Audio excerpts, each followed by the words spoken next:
오늘 시간에는 하늘에서 응답하시고 때를 알다, 이 제목으로 하나님의 말씀을 살펴보도록 하겠습니다. 만군의 여호와께서 하늘에서 그에게 응답을 하시게 되면 그가 때를 알게 됩니다. 그래서 이 시간에 하늘에서 응답하시고 때를 알다, 이 제목으로 하나님의 말씀을 살펴보도록 하겠습니다. 그래서 시편 20편 6절에서 그 거룩한 하늘에서 그에게 응답을 하신다고 말씀을 하시고 있습니다. 그래서 이 말씀은 마지막 환난 날에 이루어지는 말씀이 되겠습니다. 그래서 그의 거룩한 하늘에서 독생자에게 응답을 하시게 됩니다.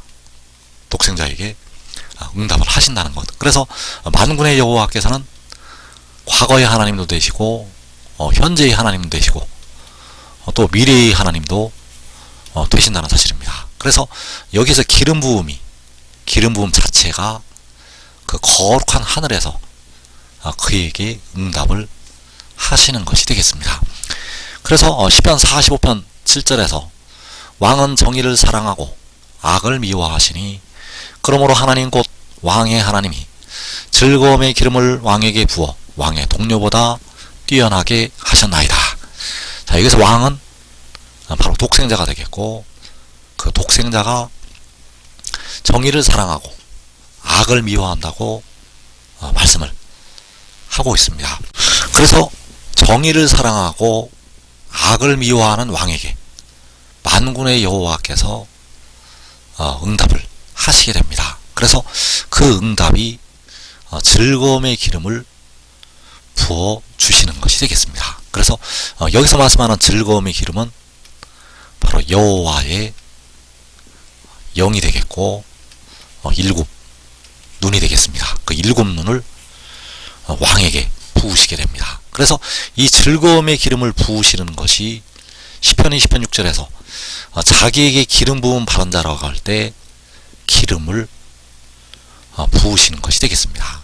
그래서 이 기름 부음이 그 거룩한 하늘에서 그에게 응답을 하시는 것. 이 기름 부음은 그 거룩한 하늘에서 그에게 응답을 하시는 것. 그래서 이 말씀이 이사야서 11장에서 여호와의 영이 그 위에 강림을 하시는 것이 되겠습니다. 이새의 줄기에서 한 싹이 나고 그 위에 여호와의 영, 곧 지혜와 총명의 영이요 모략과 재능의 영이요 지식과 여호와를 경외하는 영이 강림하신다고 말씀을 하고 있습니다. 그래서 시편 20편 6절에서 그의 오른손에 구원하는 힘으로 그의 거룩한 하늘에서 그에게 응답하시리로다. 자, 여기에서 그에게 응답하신다고 할 때 만군의 여호와께서 독생자에게 응답을 하시는 것이 되겠습니다. 그래서 그 응답이 임하게 되면 여호와께서는 그 독생자의 오른손으로 말미암아 여호와의 오른손을 나타내시게 됩니다. 그래서 시편 118편 15절에서 의인들의 장막에는 기쁜 소리, 구원의 소리가 있으며 여호와의 오른손이 권능을 베푸시며, 자, 여호와의 오른손이 먼저 의인들의 장막에서 권능을 베푸시게 됩니다. 그러기 때가 바로 계시록 6장의 환난날에 여호와의 오른손이 의인들의 장막에서 권능을 베푸시게 됩니다. 그리고 이어지는 말씀에서 여호와의 오른손이 높이 들렸으며, 자, 이 말씀은 바로 만군의 여호와께서 열방을 향하여 기치를 세우시는 것이 되겠습니다. 그 깃발을 세우시는 것이 여호와의 오른손이 높이 들리는 것. 그래서 여호와의 오른손은 독생자를 통해서 나타나게 되고, 그 독생자 자체가 바로 여호와의 오른손이 되어서 그 권능의 오른손을 나타내게 됩니다. 그래서 여호와의 오른손이 높이 들리는 것은 독생자가 높이 들리는 것이 되겠고, 바로 만군의 여호와께서 열방을 향하여 기치를 세우시는 것이 되겠습니다. 그래서 여호와의 오른손이 높이 들리는 때가 계시록 7장이 되겠습니다. 그리고 여호와의 오른손이 권능을 베푸시는도다. 자, 여기에서 권능은 이제 열방을 향해서 권능을 베푸시는 것이 되겠습니다. 그래서 먼저 의인들의 장막에서 여호와의 오른손이 권능을 베푸시게 되고, 그리고 열방을 향해서 기치를 세우시게 되면 이제 여호와의 오른손이 세계 열방을 향해서 권능을 베푸시게 됩니다. 그래서 이 권능은 하늘에서 그에게 응답이 임하고 나서, 그의 거룩한 하늘에서 그의 오른손에 구원하는 힘으로 그에게 응답이 임하고 나서 여호와의 오른손이 권능을 베푸시게 됩니다. 그래서 우리가 그 아들의 길, 독생자의 길을 알아야 되는데, 그 독생자의 길이 그의 증언에 들어있다는 사실입니다. 그래서 요한복음 8장 14절에서 내가 나를 위하여 증언하여도 내 증언이 참되니 나는 내가 어디서 오며 어디로 가는 것을 알거니와. 자, 독생자는 자신이 어디서 오고 어디로 간다는 것을 안다고 말씀을 하고 있습니다. 그래서 이것이 바로 참된 아들의 증언이요, 독생자의 증언이요, 바로 하늘의 일이 되겠습니다. 그래서 그가 어디서 오며 어디로 간다는 것을 알고 있는데, 이제 그 때를 알게 됩니다. 그 때를 알게 되는데, 요한복음 13장 1절에서 자기가 세상을 떠나 아버지께로 돌아가실 때가 이른 줄 아시고, 자, 세상을 떠나서 아버지께로 돌아가실 때, 자, 아버지께로 돌아간다는 것이 어디로 가는 것이 되겠습니다. 그래서 이 때를 그가 알게 된다는 사실입니다. 그래서 호세아 1장 11절에서 한 우두머리를 세우고 그 땅에서부터 올라온다고 말씀을 하고 있는데, 이 한 우두머리가 그 땅에서부터 올라가는 것은 그 아들이 세상을 떠나서 아버지께로 돌아가시는 것이 되겠습니다. 그래서 이때가 바로 세상을 떠나서 아버지께로 돌아가실 때, 바로 한 우두머리를 세우고 그 땅에서부터 올라올 때, 그래서 그 아들이 그 때를 알게 된다는 사실입니다. 그래서 그 아들이 내가 나를 위해서 증언하여도 내 증언이 참되다고 말씀을 하고 있고, 나는 내가 어디서 오며 어디로 가는 것을 안다고 말씀을 하고 있습니다. 그래서 이 말씀이 바로 독생자가 하나님께로부터 왔다가 하나님께로 갔다는 것을 말씀을 하고 있습니다. 자, 이 말씀이 성경에서 가장 중요한 말씀이 되겠습니다. 이제 이 말씀으로 백성들의 모든 죄가 사함을 받게 되고, 백성들은 온전한 의에 이르게 됩니다. 이 말씀을 통해서 온전한 의에 이른다는 것. 그래서 참된 아들의 증언은 내가 어디서 오며 어디로 간다는 것. 그래서 요한복음 13장 3절에서 자기가 하나님께로부터 오셨다가 하나님께로 돌아가실 것을 아시고, 자, 하나님께로부터 오시는 것은 내가 어디서 온다는 것이 되겠고, 하나님께로 돌아가시는 것은 요한복음 8장 14절에서 어디로 가는 것. 그래서 독생자가 여호와께로부터 왔다가 여호와께로 돌아가실 것. 자, 이것을 안다고 말씀을 하고 있습니다. 그래서 여기서 안다는 이 말씀은 이제 때를 안다는 말씀이 되겠습니다.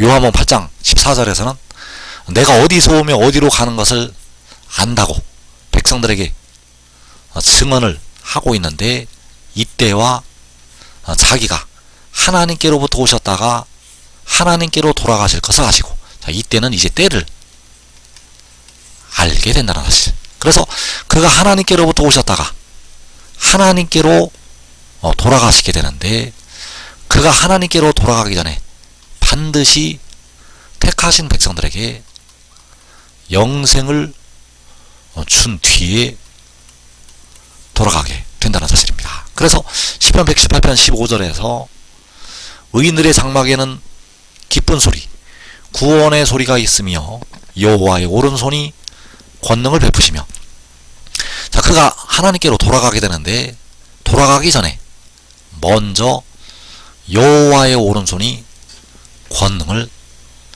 베푸시게 된다는 사실입니다. 그가 하나님께로 돌아가기 전에 먼저 여호와의 오른손이 권능을 베푸신다는 것. 그래서 그 권능을 먼저 의인들의 장막에서 베푸시게 됩니다. 그래서 그 의인들의 장막에서 먼저 의인나무들이 지금까지 씻지 못했던 육신의 죄를 그가 씻어주게 됩니다. 의인나무들이 지금까지 씻지 못했던 육신의 죄, 하나님의 백성들이 지금까지 씻지 못했던 그 육신의 죄를 그가 씻어주게 된다는 사실입니다. 그래서 요한복음 23장 4절에서 저녁 잡수시던 자리에서 일어나 겉옷을 벗고 수건을 가져다가 허리에 두르시고 이에 대야에 물을 떠서 제자들의 발을 씻으시고, 자, 이 대야에 물을 떠서 제자들의 발을 씻는다고 말씀을 하고 있습니다. 그래서 이 말씀이 가리키는 것은 마지막 날 독생자가 그 의인나무들의 육신의 죄를 씻을 것을 예표로 보여주신 것이 되겠습니다. 그래서 이 물은 바로 육신의 죄를 씻게 되는 생명수를 가리켜서 말씀을 하는 것이 되겠습니다. 그래서 제자들의 발을 씻는다는 것은 이제 씻지 못했던 육신의 죄까지, 씻음을 닦게 된다는 사실입니다. 그래서 다 씻은 자는 발밖에 씻을 필요가 없다고 말씀을 하는 것이, 영의 죄가 주님의 피로 깨끗이 씻음을 받은 자는 육신의 죄만 씻음을 받으면 된다고 말씀을 하는 것이 되겠습니다. 그래서 그 일이 의인들의 장막에서 이루어지게 됩니다. 그 의인나무들의 육신의 죄를 씻는 그 일이 바로 의인들의 장막에서, 바로 여호와의 오른손이 권능을 베푸실 때, 그 육신의 죄까지 씻어 주게 됩니다.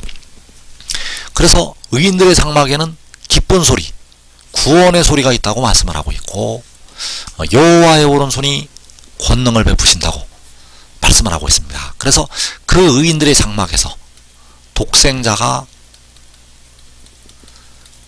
그 유다 지도자들이 될 의인나무들의 죄를 씻게 됩니다. 그래서 요한복음 13장 4절에서 이에 대하에 물을 떠서 제자들의 발을 씻으시고, 그래서 만군의 여호와께서는 마지막 날 독생자를 통해서 백성들의 모든 죄를 씻어주게 하신다는 사실입니다. 이제는 독생자를 통해서 영의 죄, 몸의 죄를 이 독생자로 말미암아 씻게 하신다는 사실입니다. 그래서 대야에 물을 떠서 제자들의 발을 씻는다는 것은 마지막 날 그 물로 의인나무들의 육신의 죄를 씻어줄 것을 예표로 보여준 것이 되겠습니다. 그래서 이사야 4장 4절에서 이는 주께서 심판하는 영과 소멸하는 영으로 시온의 딸들의 더러움을 씻기시며 예루살렘의 피를 그 중에서 청결하게 하실 때가 됨이라. 자, 주께서 바로 독생자가 심판하는 영과 소멸하는 영으로 씻어주게 됩니다. 바로 시온의 딸들의 더러움을, 의인나무들의 더러움을, 의인나무들의 피와 같은 죄를 청결하게 씻어 준다는 것. 그래서 심판하는 영과 소멸하는 영으로 씻기신다고 말씀을 하고 있다는 사실입니다. 그래서 이 일이 바로 계시록 6장의 환란 날에 해도는 데 있는 의인들의 장막에서 해도는 데 있는 의인들의 장막에서 그 의의 나무들의 더러운 육신의 죄까지 씻음을 받게 됩니다. 그래서 지금 이 말씀을 믿고 순종하는 자들은 먼저 육신의 죄를 씻고 자기와 자기의 온 집이 영생으로 들어가게 되겠습니다.